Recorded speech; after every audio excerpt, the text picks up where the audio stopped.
My fiancé's ex admitted she left him because of cancer, not because she stopped loving him, and now he's grieving her so intensely I feel like a third wheel in my own relationship. My fiancé, 30 male, and I, 31 female, have been together for nearly 3 years. We were super excited for our wedding that's gonna take place 6 months from now. I had a hard boundary against exes in the relationship and we both agreed on that. No pictures, no contact, no stories, nothing. Prior to meeting me, he was in a serious relationship for about the same time as us. However, his ex, 29 female, one day told him she no longer loves him and they broke up. He was heartbroken and it took him months to heal. Since his ex was blocked, her mom contacted my fiancé and told him she had cancer and wanted to meet him one last time. This was a difficult decision considering my boundaries, but I felt really sorry this girl was losing her life so young, so I supported my fiancé's decision to see her, but on the condition I'll be in the same room as them. Apparently, she had developed skin cancer and the doctor had drawn up a prognosis for her a few months before they broke up. The ex told both of us that she wanted him to lead a happy life with a woman who could share a life with him, and wished us well. That's why she lied about not loving him anymore, and that she always loved him all this time. She recently died 3 weeks ago and my fiancé is a complete mess. I can't unsee the way they both held each other's hands, and the look of nostalgia and love in his eyes for her. I just felt like an outsider in that moment. It's so difficult and hurtful to see him cry about another woman who he once loved. I literally can't unhear things he said to his mom in the kitchen one day. I wonder what life could have been like with her. We could have been a happy family of our own. She wanted kids with me and we could have named her Rose like she wanted. Where does this leave me? Why am I in his life still if he'd rather be with someone else? I promised myself that I'll only ever be with a guy for whom I am his one and only and first priority. I saw that in him before, but now I don't know. Trust me, I am not a heartless person and I would rather not put myself in any position where I'll consider myself a monster. But this feels incredibly complicated and extremely hurtful to feel like a third wheel in my once happy and thriving relationship. He has been reaching out to me for support and I gave a listening ear, and he has been telling me so many stories from his time with her, and I didn't like one bit of this. My therapist told me while having empathy is important, I shouldn't have to lose myself in my relationship even if circumstances are hard. 2 days ago, he received a package in the mail and it was from the ex's sister. Apparently it was a photo album from their old times that the ex wanted him to have. My fiancé held it so gently and even teared up little. And I literally broke down on the floor crying, having a panic attack. I think I almost unloaded all of what I've been feeling, the third wheel, the unfairness of the whole situation based on what my boundaries around exes had been, my anger at the ex for inserting herself in our lives for no good reason when both of us were literally so happy with how things were panning out regarding our wedding, questioning where his loyalties lied. And I think I did it in one of the most hurtful ways. I told him that we need to pause our wedding plans for now and wanted a week or 2 off to think about our relationship.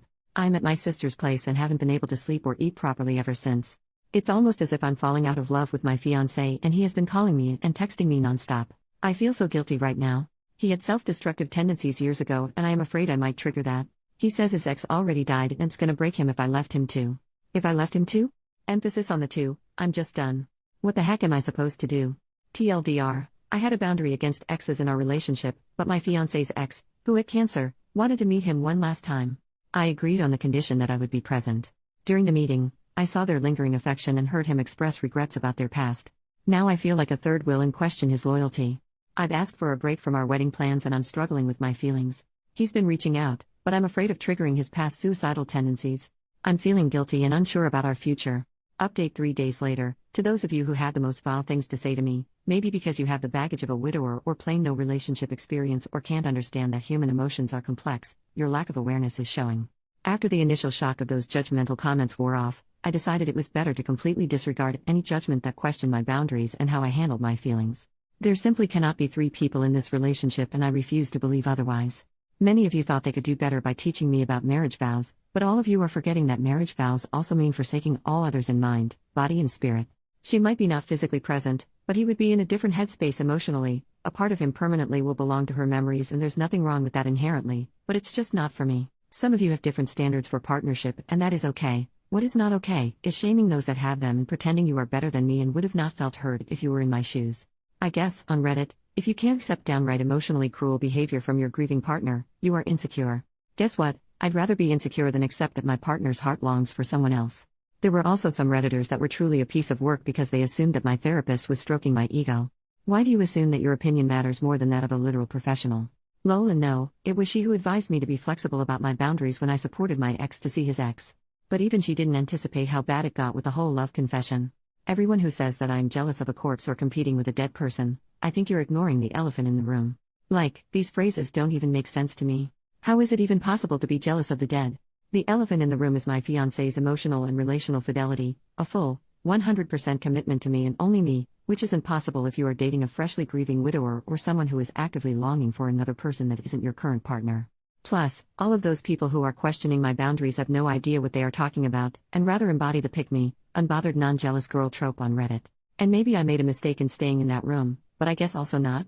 Because my fiancé said if I wasn't there he wouldn't have told me anyway because of how complicated it would have gotten. I guess it was the right call after all, no matter how many people like to disagree. And the fact that I knew what was going on in his heart enabling me to leave confirms why I need those boundaries. Had I been firm about him not going to see her, I wouldn't have been left feeling like a divorcee. I don't have the energy to elaborate on how many fond stories I have listened to since her passing, but one thing stands. The fact that he moved on from the initial breakup only because she decided to end things, makes me feel like he's only settling for me, and the only reason I am with him today is because of how he couldn't build a life with her, and that's a terrible foundation for a relationship where both partners should feel like the first choice. Him reliving what his future could have looked like has damaged any trust I've had in him beyond repair. I can't unhear things he has said, and I don't think I'll ever recover from the damage it has inflicted on both of us. Stepping outside of my situation has allowed me to see things differently, and I recognize this wasn't his fault. He was experiencing grief all over again, but also it wasn't fair to me. It's frankly not the kind of relationship I wanted, which came with such a profound baggage. And you may ask why? Maybe because I do realize that I don't have to set myself on fire to keep others warm and act as if everything is fine. A lot of comments have pointed out how poorly the ex also handled a confession, which shouldn't even have taken place at all. I forgive her because I think she unfairly paid for the loss of my relationship with her life, and she didn't deserve that. I think her last-minute theatrics didn't end well for my relationship because life isn't a movie and there are real feelings involved. So yes, I broke up with my fiancé, and it was not pretty. After calling me for the 100th time, I finally agreed to speak with him as I had the time to think about things.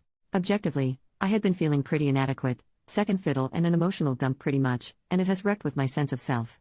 I went to our home and gave him the ring he proposed me with. I told him I don't see him in my future anymore, as seeing him grieve a future life with an ex made me lose all feelings for him. I just feel numb. He started hysterically crying and begged me to stay because now I was breaking up with him the same way his ex once did. This made me cry even harder as he still couldn't see beyond his grief. He asked me and screamed, "Why am I doing this?" He said a lot of cruel things to me which are honestly painful, but things really escalated here. He said he isn't letting me go and wants us to fix things. That's when I knew I wasn't safe where I was standing. I had to call my sister and his mother to come to his place to help ease him so that I could leave the house as quickly as possible.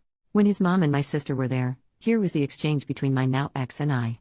Ex-fiancé: I doubt you ever had a heart. Me: oh, what do you know about my heart, when you know nothing other than your own suffering? Ex: someday, I hope you'll have the decency to admit how much you regret hurting me, just like she did. And maybe, just maybe, life will serve you a different kind of cancer in the next 3 years to teach you a lesson. We all looked in shock and horror, and his mother gave him a well-deserved slap across his face. To say that he instantly regretted that would be an understatement. He cried like a dam broke through. I had to give him his meds one last time.